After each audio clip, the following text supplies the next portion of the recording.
siempre que voy a algún lado, siempre llevo algo. Y dije, ¿qué llevo hoy? ¿Qué llevo hoy? Me traje su libro y viendo el título, Una luz en el camino, dije, uy, también hubiera podido ser el tema para la ultrella, María, luz en nuestro caminar. Así que miren, acá está conmigo. Esto también ya no, ultrella. Cuando Eddie me llamó para invitarme a hablar de María, ¿cómo decirle que no? ¿No? ¿Cómo decirle que no podía hablar de mi madre? Si me hubieran invitado a hablar de mi mamá humana, ¿hubiera podido negarme? No decir que fue la mejor mamá, la mejor amiga, la mejor abuela de 3 hijos, porque no conoció a los demás. No conoció a mis nietos ni a mis bisnietos, pero ahí está desde el cielo cuidándolos. Pero, ¿cómo no hablar de nuestra madre, no? Y por eso estoy acá, porque no puedo decir nunca que no. Sería la mujer más ingrata del mundo, quedarme callada en la boca de todo lo que ella hace, hizo y hará en cada uno de nosotros. De ella vamos a hablar. Miriam se llamaba en hebreo, que quiere María. Y Miriam quiere decir dama, señora. En el Salve se han dado cuenta, decimos, ea pues señora, abogada nuestra, ea pues señora, ya pues abogada nuestra, aboga por nosotros, pero señora nuestra. Aldeana de un pueblito completamente olvidado llamado Nazaret. Muchachita de unos 14 años más o menos, si dan cuenta, cuando veo a mis nietas de 14 años, digo, María, tú la edad de esta chiquilla, y fue tan madura. No era una mojigata ni una ermitaña. Estaba enamorada de su José, del partidazo del pueblo, el carpintero, que no solamente era carpintero, sino que conocía todos los oficios, todo lo solucionaba, todo lo arreglaba. No se habían casado todavía, pero ya estaban comprometidos y en esa época podrían haber vivido juntos, pero no lo hacían. Estaban esperando la boda. Los dos formaban parte de los anahuines, los pobres de Yahvé, personas que habían puesto toda su confianza en Dios. No eran los pobres que no tenían nada de nada, no, eran las personas que voluntariamente habían puesto toda su confianza en Dios. Sabemos que en esa época, en la época de María, las mujeres no tenían ni voz ni voto, ahora somos unas reinas, ahora nos callan. Pero no era una ignorante, no era una ignorante. Acudía al templo, conocía las Escrituras, el Antiguo Testamento. Había escuchado varias veces la lectura del profeta Isaías en que el Mesías nacería de una mujer virgen. Vivía de la fe.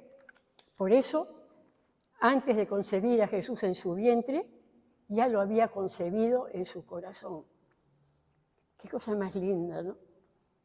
Pero más lindo es todavía leer en el Evangelio no solamente las palabras, sino meternos entre sus líneas. ¿Qué me dice a mí? ¿Cómo la veo en ese momento? Es esto lo grande en María, que por haber creído, fue la madre de Jesús, la madre de nuestro Salvador. Antes que el mundo fuese, dice un cronista español, ya había escogido Dios a María para ser su madre.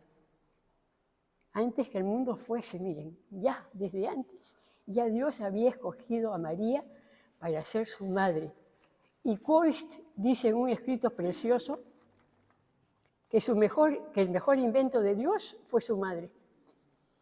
El mejor invento de Dios, entre todas las cosas que Dios hizo, se inventó a su madre. Me faltaba una madre y me la hice. Hice yo a mi madre antes que ella me hiciese. Era más seguro. Ahora sí que soy hombre, como todos los hombres. Ya no tengo nada que envidiarles, porque tengo una madre de verdad. Eso me faltaba.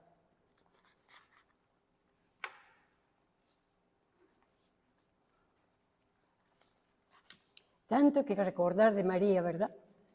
Tanto de qué hablar. Si nos ponemos a buscar en el Evangelio, no pasan de 12 o 14 líneas. Y ahí está encerrada toda nuestra felicidad, en 12 o 14 líneas. Mujercita, como les dije, de 12 a 14 años. Y estas líneas, ¿cuánto nos dicen? Por eso pusimos como nombre a esta charla, María Artesana, ¿no? De nuestro caminar, la que nos ayuda a caminar. ¿Y cuánto nos enseña a caminar? ¿Cómo compartir con ustedes entonces la sencillez, la humildad, su generosidad, su fe? ¿Cómo compartirla sin inventar yo nada? ¿Qué voy a inventar? ¿Quién soy yo para inventar algo sobre mi madre cuando todo me lo ha dado ella? Metiéndome en el Evangelio, como les decía antes, metiéndome entre sus líneas, conversando con ella, aguaitándola en silencio, con mucho respeto. En el momento en que el ángel Gabriel se llamaba, no la encuentra en un palacio, la encuentra en Nazaret, en ese pueblito olvidado del que hablábamos antes. Y qué tal saludo, ¿no? Dios te salve, María, le dice el ángel. ¿De qué la iba a salvar Dios? De algo, de un peligro, de algo no la va a salvar de un peligro. Dios te salve, como ya lo he comentado con ustedes antes, es el saludo de los soldados al faraón. Era el salve, oh rey, salve, oh majestad, salve, todos esos, ¿no? Salve, alégrate, llena de gracia. Cuando yo fui al cursillo y me hablaban de la gracia, yo estaba más perdida que Adán el día de la madre. ¿Qué era la gracia? ¡Qué graciosa! ¿No? ¡Ay, qué graciosa! No, no es la gracia eso. Llena de gracia era la mujer, la persona, el hombre, la mujer, que estaban llenos del amor de Dios, que no había cabida más para nada ni para nadie. La llena de Dios, llena de gracia, el Señor está contigo. Ella se turba, nos dice el Evangelio, ante tantos piropos, ante tal saludo, palabras nunca antes dichas a una persona humana. Y entonces aquí hay algo tan lindo en ella, ¿no? Se da cuenta que ella es la escogida. Recién ahí se da cuenta que ella es la escogida. ¿Cómo no turbarse? ¿Cómo no sentirse como, qué pasa? Que dentro de ella todo debería ser un temblor. Y el ángel se da cuenta de ese como vértigo interior que tenemos ante las grandes noticias y la calma. Le dice, no temas, no temas. Has hallado gracia, le has caído bien a Dios. Has hallado gracia delante de Dios. Te ha escogido entre las mujeres desde, como decía antes, desde antes del mundo fuese. Y le vas a poner por nombre Jesús. Y vas a tener un hijo y le pondrás como nombre Jesús. Una sola pregunta. ¿Cómo será esto si no conozco varón? Claro que conocía a su José. Conversaban, salían, programaban su vida de casados, pero el conocer en hebreo era haber tenido relaciones con él, y eso no lo había tenido nunca. Entonces, no habían tenido relaciones. ¿Cómo puede ser esto? Y el ángel otra vez le dice, no temas, el nacimiento de Jesús será únicamente obra de Dios en ti. Obra de Dios en ella, por su fe. El ángel necesitaba como un consentimiento de María, porque Dios nunca se impone, ¿verdad? Se nos ha impuesto en algún momento dado, nos han obligado a venir. Nunca se nos impone, se propone. Y está en cada uno de nosotros decirle sí, contigo o no, sin ti. Y en ese momento exclama, he aquí la esclava del Señor, hágase en mí según su palabra. Dejó de pertenecerse a ella misma por completo para pertenecer más todavía a Dios, más de lo como Nahuine ya se había ofrecido. No duda su respuesta. No le dice al ángel que regresara al día siguiente, que lo iba a pensar, como nosotras cuando éramos chicas se nos declaraba un muchacho y le decíamos para quedar bien o hacernos las interesantes, ¿no? Te contesto mañana. ¿No? Nada, estábamos templadas y no, te contesto mañana. Nada, se fía completamente, se corre el riesgo con mayúsculas, lo he puesto aquí, de ser abandonada por su José. ¿Qué iba a pensar José? De ser apedreada, o iba a estar apedreada la mujer adúltera, porque ese era lo normal, cuando encontraban infragante a una persona adúltera, la apedreaban. Y si María no se había acostado con José, había sido adúltera, pues. Antes de que José también en sueños recibe la visita del ángel y le dice que no tema, que lo que es obra de Dios en María es Jesús y al que José va a ser su padre en la tierra. Y en ese momento entonces como que María da el salto de la fe, ¿no? Se entrega a Dios por completo. Y yo me imagino algo como que el destino de la humanidad pendía como de un hilito de la respuesta de ella, de los labios de esta mujer virgen, de esta mujer madre. Y al pronunciar ese hágase en mí, seguro que en el cielo hubo fiesta, seguro que el cielo como que se estremeció, los arcángeles con sus trompetas, aplaudiendo. María ha dicho que sí, que se haga en mí según su palabra, ¿se dan cuenta? Nada oye, no hay campanas, no ve ángeles, no palpa al fetito que recién entra en ella, pero cree y se fía. Y al creer se convierte en su servidora a tiempo completo. Y eso me encanta. Y en ese momento, grande para la humanidad entera, la palabra de Dios se hizo feto en el útero de María. Allí comenzó la humanidad de Dios. Jesús comenzaba a ser carne de su carne, sangre de su sangre. Y quedó el Verbo encarnado en el vientre de María. Y el que tenía solo padre, ya madre tenía. Bendito hágase de María, que hizo posible tan gran Salvador, tan gran Redentor. Sigamos con la conversación del ángel con ella.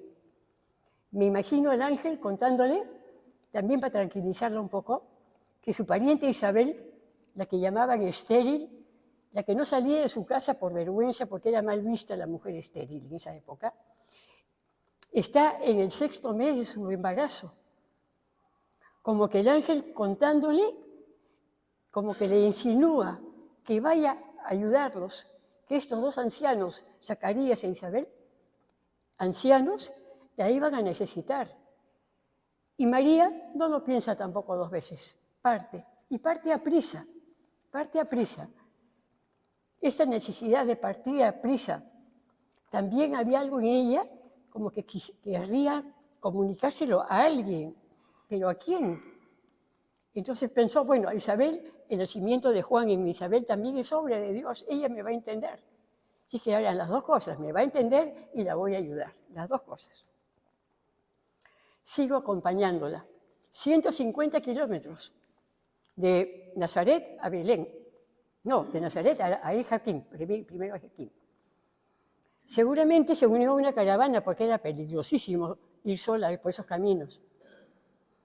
Pero no la veo ufanándose, contándole a la gente que iba con ella por ahí, que un ángel se le había presentado, que ella iba a ser la madre del Salvador. No la veo así, al contrario, la veo caminando en silencio, rumiando, recordando cada palabra del ángel, ¿no? Pero tranquila, como era ella. Y pensaría también, ¿cómo le voy a contar a Isabel pero decide no decir ella la primera palabra. Saludarla, felicitarla por el embarazo, pero ella calladita. Que Dios se las arreglara. Él la había metido en esto, tenía que sacarle del problema. Y así fue. Bastó el saludo de María para que Jesús, minúsculo fetito, enviara su espíritu a Isabel. Y enviándole el espíritu a Isabel, Juan Bautista, salta de gozo en el vientre de Isabel. Juan Bautista en el vientre de Isabel, 6 meses de embarazo. Jesús en el vientre de María, fetito minúsculo, tamaño de una pelotita del alfiler. Saludo de 2 primos, famoso, el Salvador con el precursor. Entonces Isabel, claro, llena del Espíritu Santo como estaba, alaba a María diciéndole, ¿de dónde a mí que la madre de mi Señor venga a mí? Yo pienso también en mi vida, ¿no? ¿De dónde a mí que María se haya acercado a mí, que me hayan invitado a un cursillo? ¿De dónde a mí que haya tenido la oportunidad de vivir un cursillo, de conocer más al Señor, de enamorarme de María? ¿De dónde a mí? ¿De dónde a mí? Esa pregunta me la hago todo el tiempo. ¿Por qué a mí? ¿Por qué soy yo aquí ahora cuando cualquiera de ustedes podría estar aquí hablando de ella? ¿De dónde a mí que la madre de mi Señor haya venido a verme? Y algo más todavía. Isabel alaba a María exclamando, bendita tú entre las mujeres, feliz tú porque has creído. ¿Y por qué le dice feliz tú porque has creído? Porque 6 meses antes, Zacarías, el esposo de Isabel, hombre anciano, sacerdote del templo, estando en el templo, en el santuario, con el incienso, también se le aparece pues el ángel Gabriel y le dice, tu oración ha sido escuchada, tu mujer va a concebir y va a dar a la luz. Pero él pues le dice, soy anciano, ella es cochita, ya ni la regla le viene. Y entonces Zacarías se queda mudo porque dudó. María se fió. Y María se queda con ellos 3 meses. Para nosotras las mujeres esos 3 últimos meses son los más terribles, pues, ¿no? Porque cuando más crece el bebé, que duele la espalda, que duele ese, que me pesa, que me... Y cuando comienza el viaje con José a Belén para el censo, ya tiene ella 9 meses, casi 9 meses de embarazo. Y a José tampoco le complica el viaje, ¿no? Bastantes preocupaciones tendría ya el pobre José de que si llegaba a Belén, que si no llegaba, ¿no? Para que ella estuviera diciéndole, pues, oye, José, ¿para qué hemos dejado Nazaret? Tan linda que estaba la cunita que le habías hecho, ¿no? Todo lo que hemos dejado. Tampoco le dice, apúrate, porque ya está por nacer la criatura, nada, calladita. ¿Cuánta mujer engreída hay ahora que no mueve un dedo cuando está embarazada? Uy, ya conozco un montón. Con ese mismo olvido de ella misma en todo momento. Llegan a Belén y ya sabemos, pues, ¿no?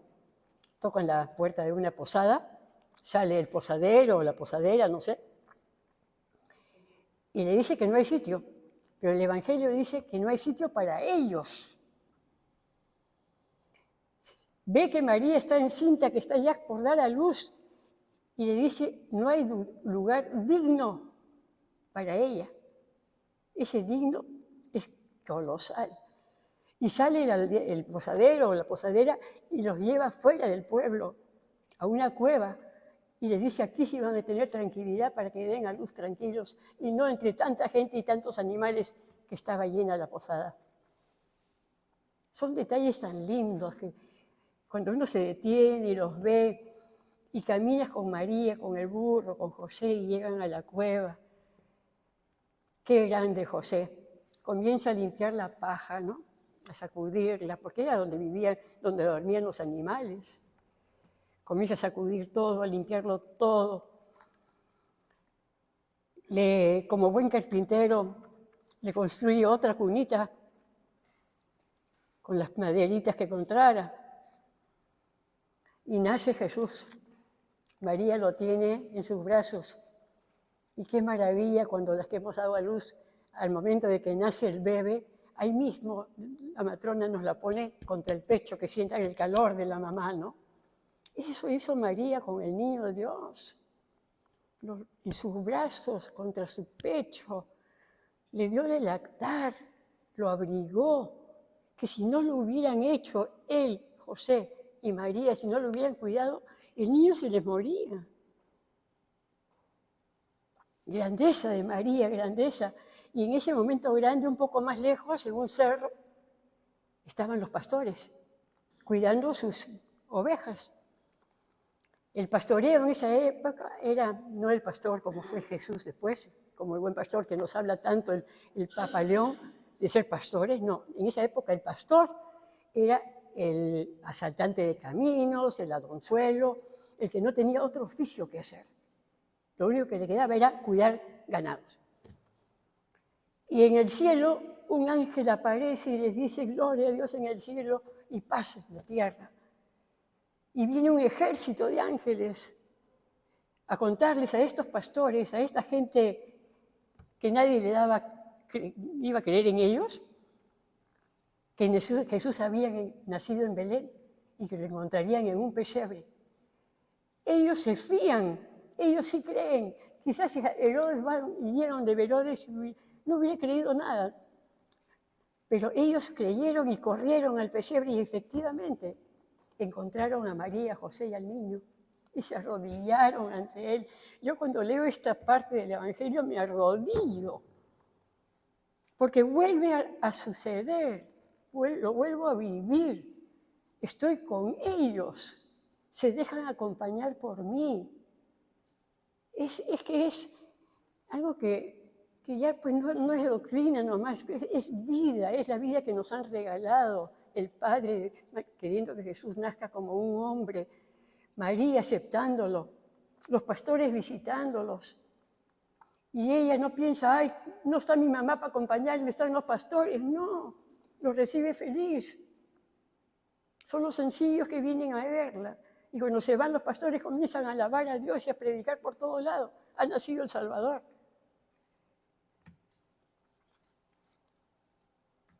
Y luego vienen los 30 años de vida oculta.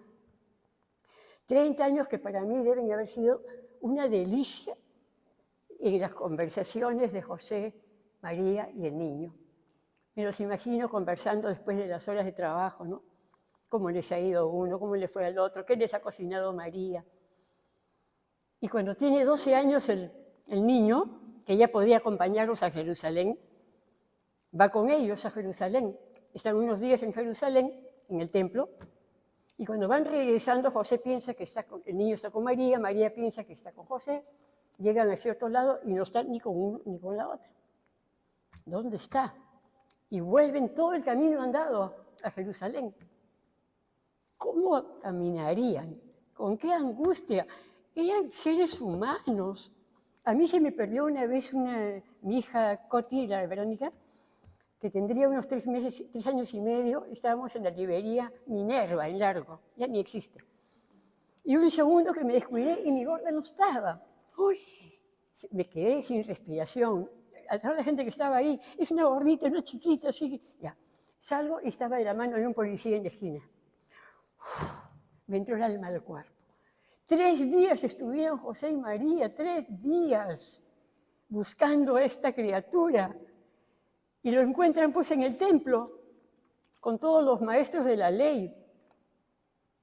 Y claro, ella con todo lo que tenía adentro, no iba a decir, oye, hijito, ¿por qué te has perdido? No. ¿Qué cosa no te dice? No, hijo, ¿por qué nos has hecho esto? Como que recriminándolo, salió de ella todo lo que llevaba adentro, ¿no? Y algo lindo, tu padre y yo apenados andábamos buscándote. No se dice yo y tu padre, le da importancia a la figura paterna. Tu padre y yo apenados andábamos buscándote. ¿Cómo resalta la figura paterna? Me encanta. Y el niño contesta, ¿por qué me buscaban? ¿No sabían que debo ocuparme de las cosas de mi padre? Iba a decir mocoso de 12 años, no, pero mejor no. Pero esta criatura, con toda tranquilidad, no se exalta, no se molesta. Dice, ¿no saben que tengo que ocuparme de las cosas de mi Padre? Y el Evangelio dice, ellos no entendieron. ¿Qué iban a entender? Y sigue el Evangelio, y la madre guardaba todo esto en su corazón. ¿Cuántas veces el Evangelio nos dice de María que guardaba todo en su corazón? El no entender, el no comprender, nunca la llevó a dejar de creer, sino guardarlo, a rumiarlo, a pensarlo, y después lo entendió todo. Después de esta pérdida del niño en Jerusalén, siguen como unos 18 años más. En silencio de Dios, el silencio de Dios es bárbaro. Nunca más un ángel, nunca más una promesa, nada. Silencio. Silencio en el corazón de la madre también. Veía a Jesús trabajando con José, de niño jugando con los niños, de adolescente con los adolescentes, de jóvenes, uno más en el pueblo. Hay gente que dice que se fue a la India, otros que, no sé, historias. No, se quedó a vivir como cualquier aldeano en Nazaret, a aprender de los hombres. Con ellos aprendió a ser hombre. Aprendió a ser niño, aprendió a ser adolescente, aprendió a ser hombre. Silencios de Dios que marcaron su vida. Y en ellas llega la noticia en Nazaret de que Juan Bautista ya comenzó a predicar que el reino estaba cerca. María conocía las Escrituras, acuérdense. Sabía que Juan Bautista era el precursor de su hijo Jesús, el que iba a anunciar. Y le anuncian que Juan Bautista ya está anunciando que el reino de Dios está cerca. Y entonces ella, ¿qué habrá sentido en ese momento también, no? ¿Se lo cuento o no se lo cuento? Llega Jesús y la saluda como siempre. Shalom, la paz esté contigo, madre. Shalom. ¿Cuánta paz necesitaría ella en ese momento, no? Qué desprendimiento de madre, qué despojarse de la quien más amaba. Sabe que el hombre que ella ha criado, que ella ha educado, que ha vivido con ella, no es solo su hijo de ella, es para toda la humanidad, es el Dios para toda la humanidad. Bendito sí de María, bendito hágase en mí según tu palabra. Lo mira, lo ama, se desgarra por dentro, pero respeta su vocación. Lo deja vivirla, no lo frena, no lo acapara para ella. Y Jesús parte. Jesús la deja y parte. Y en Caná, Jesús con su collera, invitados a una boda. Lindo esto, me encanta. Invitados a una boda. Esas bodas duraban, no como acá, unas 4 o 5 horas, sino 3 días. Y era una familia, un matrimonio humilde, como casi todo el pueblo de Nazaret. Y es ella quien se da cuenta que se les está acabando el vino. ¿Nos damos cuenta nosotros cuando a alguien le falta algo? Estamos atentas como ella cuando alguien necesita de nosotros. Que el vino se acababa y despacito va donde Jesús y al oído le dice, no tienen vino. Y Jesús, que sigue a veces con una de esas pachotadas que tenía, le dice, ¿y a ti qué mujer? No le dice, madre, ¿a ti qué mujer? No ha llegado mi hora. Y María se la va a adelantar, porque se acerca donde el mayordomo principal y le dice, hagan lo que él les diga. Cree en su hijo, cree que su hijo le va a dar gusto. Y así es. Y le dice, hagan lo que él les diga. Que les había dicho que llenaran las tinajas de agua. Y los tinajones ya solos eran pesados, porque eran cosas de barro duro. Van al riachuelo, de donde habrán ido pues, a sacar el agua, y llenaron las tinajas. Si hubieran puesto la mitad de la tinaja, porque pesaba mucho, después hubieran tenido la mitad de vino nada más. Pero ahí también nos enseña, pues, ¿no? El esfuerzo de las personas, y todo lo hace el Señor después. El resto lo hace Él. María tiene ese arte, ese saber delegar. delegar. Ella hubiera podido hacer el milagro de repente, que hagan como mi madre les dice, María lo va a hacer. No. Quiero darle oportunidad a otros que también salgan ellos a ayudar. Démosle a la gente oportunidad de servir. Cuando yo estaba viviendo las rifas, me daban las gracias. Me estás dando la oportunidad de ayudar al movimiento en algo. Yo que me chupaba, lo llamo, no lo llamo, nunca va. Gracias, Carmen, porque es una oportunidad de ayudar al movimiento que tanto ha hecho por mí. Respuestas que me han dado. Entonces a veces nos chupamos y no ofrecemos lo que está tan dentro de nosotros. Bueno. Entonces después de todo esto, hagan lo que les diga. Llenaron las tinajas y ya sabemos pues cómo termina la historia, ¿no? El resultado, el mejor vino. Y todavía el mayordomo le dice al novio, ¿no? Oye, todos ponen al principio de un matrimonio, todos ponen el mejor vino cuando están sobrios y al final ya les dan cualquier cosa igualito. Acá no, al final ponen el mejor vino. Y María, ¿acaso fue donde los novios después a decirles, oigan, yo me di cuenta de que les iba a faltar vino? ¿Eh? No fue donde los novios, yo les dije a Jesús que les faltaba. No, sigue sencilla atendiendo a los demás. No está sentada ahí en una butaca, en una silla, esperando que la sirvan. Ella está sentada ahí, ayudando, sirviendo a su collera, a sus amigos. Siempre atenta, siempre dispuesta a ayudar. Nunca buscó sobresalir, nunca buscó ser el centro, que su hijo lo fuera. Ella, María, nos pone en Jesús. Jesús nos pone en el Padre. Al decir esto, ¿cómo no recordar de esta manera de servir de María? ¿Cómo no recordar al equipo de oración y servicio? Para Jorge era lo mejor del movimiento de cursillos.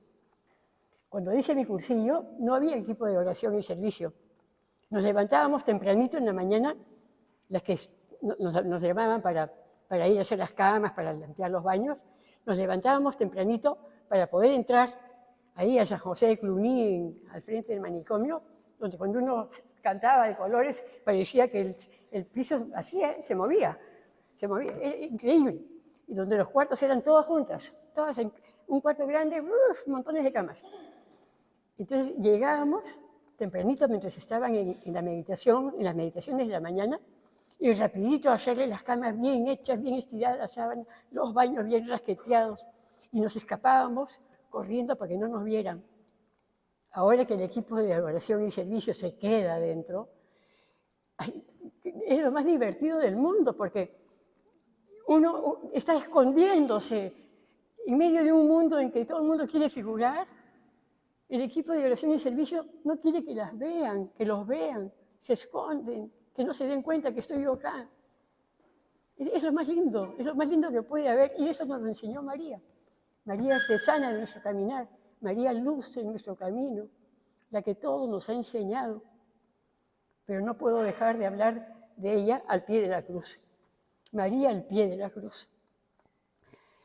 Hay un escritor español que dice que Juan estaba al pie de la cruz porque se encontró con María en el camino y ella lo jaló y se lo llevó con ella. Pero no, Juan era el discípulo amado y yo sí creo que estaba ahí. Estuvo ahí, ¿no? Pero porque él quiso. Pero al pie de la cruz nos da el testamento más grande, la herencia más grande. Le dice María, he ahí a tu hijo. Y a Juan le dice, he ahí a tu madre. Y en Juan estábamos todos nosotros. Toda la humanidad entera estaba ahí en Juan. Y por eso ya no soy solamente yo, hija de Jesús. Ya no es solamente madre de Jesús, madre mía, madre de nosotros, sino madre de la iglesia. María. Nunca se daba un rollo sobre María en un cursillo. ¿Pero acaso no está presente en todo momento? Comenzamos las reuniones de auxiliares al pie del sagrario y ponemos el cursillo en manos de la Virgen. En las oraciones de la mañana y de la noche están las oraciones a María. En los rollos de piedad contemplamos la oración de María, el amor de Dios, del hombre con Dios y de Dios con los hermanos. En el estudio la vemos a María en las sinagogas, en los templos, aprendiendo, estudiando. En acción la vemos atenta siempre, sirviendo a los demás. Y es una presencia, pero que nos llena. Y no hay rollo que se llame María, pero está metida en todo porque la metemos, porque no podemos nada sin ella. María, amiga, madre, hermana. Esa es mi alegría de haber podido estar contigo ahora, Señora, y te pido por todos nosotros que nos acompañe siempre. Cuando el Papa León, en una de sus homilías, habla de ella, se me salían las lágrimas, porque yo ya estaba pendiente de esta noche. Entonces, mis días en que estaba resfriada, he tenido la oportunidad de prender bastantes veces el YouTube y ver homilías de León, del Papa León, y cómo habla de María, cómo en sus momentos más difíciles a la que acude es a ella. Y le dice, Madre, aquí estoy, ponme en tu Hijo, derrame sobre mí el Espíritu Santo. Madre María, acompáñame ante la gente que está triste, que le lleve alegría, ante los que ríen, que ría yo con ellos. León, que aprendió a vivir esa espiritualidad sencilla en nuestro pueblo peruano. ¿Cuánto nos ama Dios para tener un Papa peruano? ¿Cuánto nos ama Dios para habernos regalado al León XIV? Pero que no nos quedemos en que qué bonito, ¿no? Sino caminar con el León XIV, caminar con Jesús. Vivir el Evangelio es vivir a Jesús, es caminar con Él. Qué bonito puede ser si yo, pensando en mi mamá, me encanta que me digan, Carmen, has hecho un gesto igualito a tu madre. Has cruzado las piernas igualito que las cruzaba la bebé, me decían la bebé. Qué lindo será que en cada uno de nosotros, viéndonos, escuchándonos, sepamos transmitir la generosidad de María, su humildad, su fe, su desprendimiento, su amor a Jesús, su amor a la Iglesia. De colores.